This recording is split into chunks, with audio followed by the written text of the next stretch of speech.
Hello guys, welcome to the lecture. In this lecture we are going to learn about label tag and input tag and these two input tag box. We will talk about these two elements in this lecture, and we are going to learn about a pseudo class of which is used for checkbox. So let's get started. So first of all, I have created here example label.html. Here I have given example of these two checkboxes. As you can see, when I click here, it check the box, and when I click on this checkbox, it's also check the box. But we want, if a user click on this text, it should select the checkbox. With the help of label, we can do this. So let's get started. So here you can see this is the HTML for this page. So what we are going to do here, we are going to remove this span with label. So say label. Here say label, save it. When we refresh, nothing will happen because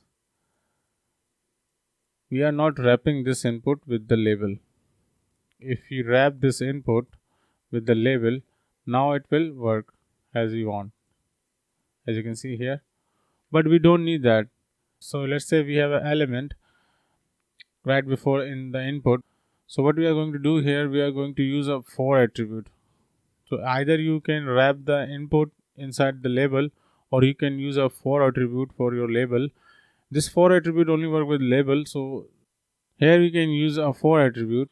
Inside the for attribute, we can simply add the ID, which I'm gonna make here. So we'll say ID. This will be checkbox. Let's say checkbox. Copy this ID and paste it inside the for attribute. Now these two elements is connected with each other. When we refresh it, now when we click on this element, now it will work.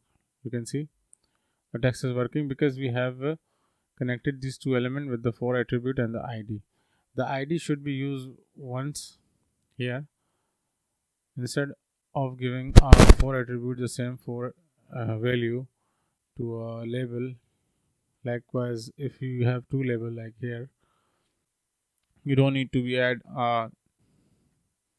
same for attribute here, because it will give a same connection to a single element, which is checkbox, because it has an ID of checkbox, and this ID is included here and here. When I refresh it, you will notice if I click here, it will select that checkbox. But we don't need that. We want to check this checkbox when we click on this text. For that, we are going to add another ID. So we will add here ID, and this time the ID will be unique for this input. So we'll say checkbox 1, or let's say 2, and this will be for this level. So copy and paste it here and refresh it. Now these two element will work differently. Here you can see it is this label now for this checkbox, and this label now for this checkbox. So this is what you can do with the label, but there is many things we can do with the label. So for example, if I just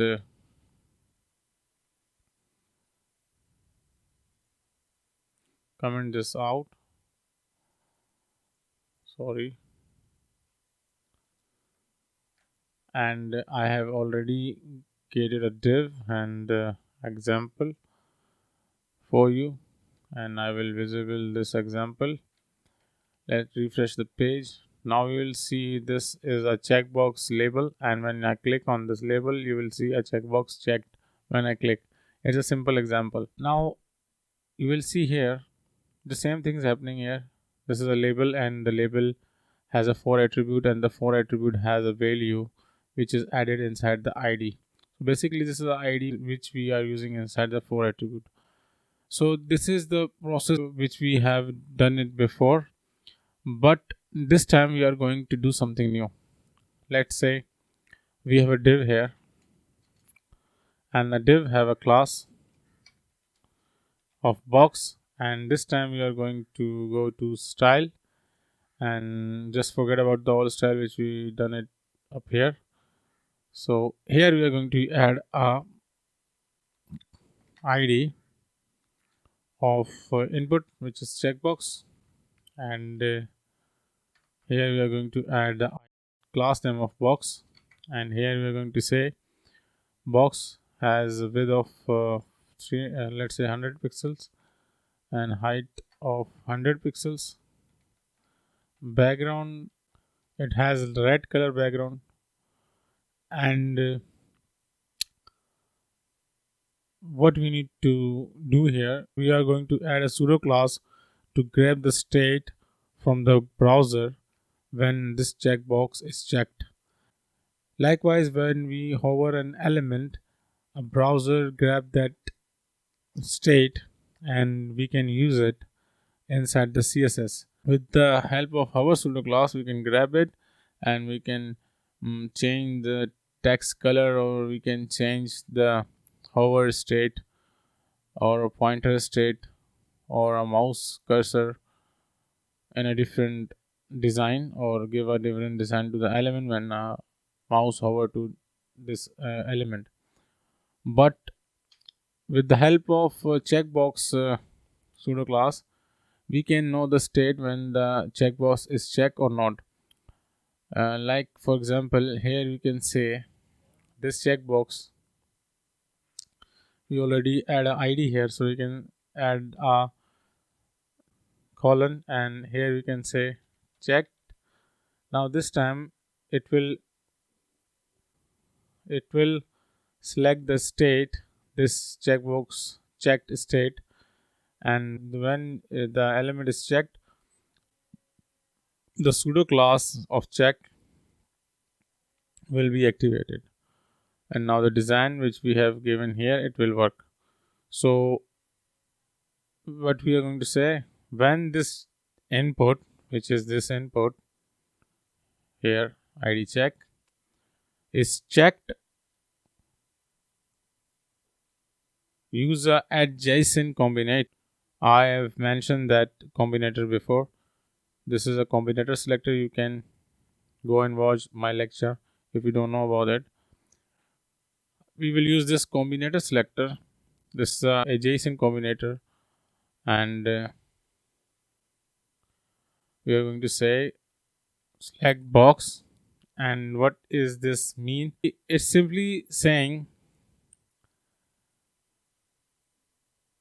select that ID of checkbox, which is an input, and with the help of adjacent combinator, we are saying select that input checkbox, and whatever element comes after with the class name of box, select that element also, but select only the element which is comes after the input. So in our case, our element is coming after the input, and with the help of adjacent combinator, we can pass that rule and can grab that div which we have created right before the input. So here we can mention our CSS, and we can apply a different style when a checkbox is checked. So we can say width 300, height 300. Save it. Let's move this section up. Save it, and let's refresh it. Now you can see the box is checked, and if we uncheck it, now you can see it is reduced to the size which we have given here. This is the original size, which is 100 pixels and height 100 pixel. Here we have said give 300 width and 300 height only when the element is checked. So here when element is checked, it increase the height and width according to the height and width which is given here. You can also do more, like you can say here, give a transition property and say all, and here you can say 400 millisecond time duration for the transition, and you can say effect as ease, and save it and the property and refresh it. You can see when we click on this element, it reduced, but it has some sort of transition. When we click back, it will give you another transition when it gets larger. So that is you can do with this. But another thing we can do here, we can say for the checkbox, so we'll add ID. So I'll say checkbox display none. So let's say what happened. So it is checkbox, not checkbox. Display none for the checkbox. Here you can see now the display input is gone. Now the input is gone, and let's see if we click on this text, it's working fine. Now let's remove the text from here and let's wrap the label with the box, this div box. Now you can see here when I click the box it gets larger, when I click again it gets smaller. So this sort of effect you can make. Another thing you can do also, you can also change the border radius. So in the box class there is no border radius, so here we can add a border radius. When input checkbox is clicked, give a border radius of 100%, let's say. When I click the button it will round the element. So what is happening here, if you go to bottom here, you will see the label is connected with this input using the ID. Now the label is this box because the label is wrapping this box div.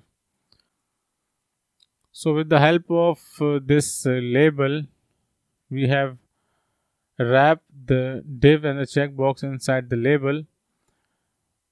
So that will work because we have wrapped these two elements inside the label. So when we refresh it, you will see click it working fine because the input and the checkbox label is wrapping that div.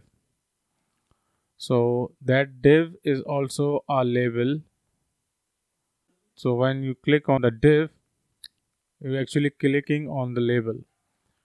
So refresh it. There is more thing you can do. You can reduce the size to look good.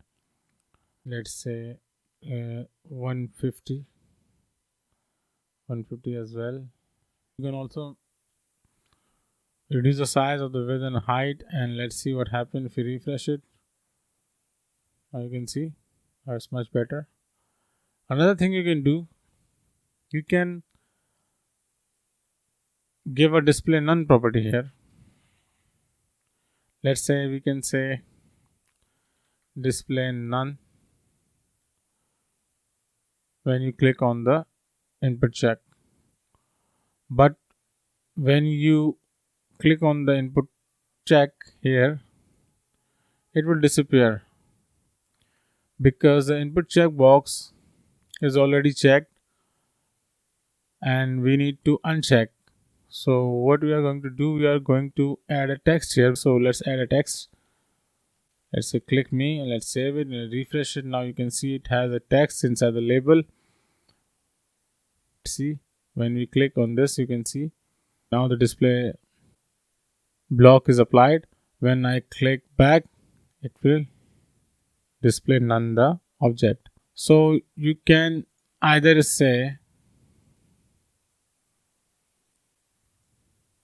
this box class, say display none. So say display none, and now here we are going to say display block.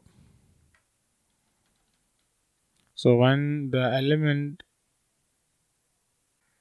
has a display none property, when the input element is checked, the display block property will applied. So when we refresh it, when we click on this element, you can see the display none is changed to display block. So what is happening here, instead of giving this style to box, just imagine we have given this all style to this image, and we have said when we click on this checkbox label and this checkbox is checked, display the div, and when we click on this checkbox, give a display none to that div which is given the display block. So that is what is going on here, and this sort of styling will help you to make this kind of menu, and that's what is going on here. When you click on this label, the actually a label and checkbox, it appear the div which has a display none property and added the property of display block. And when you click on this icon will give a display none property to that div, so it removes the div.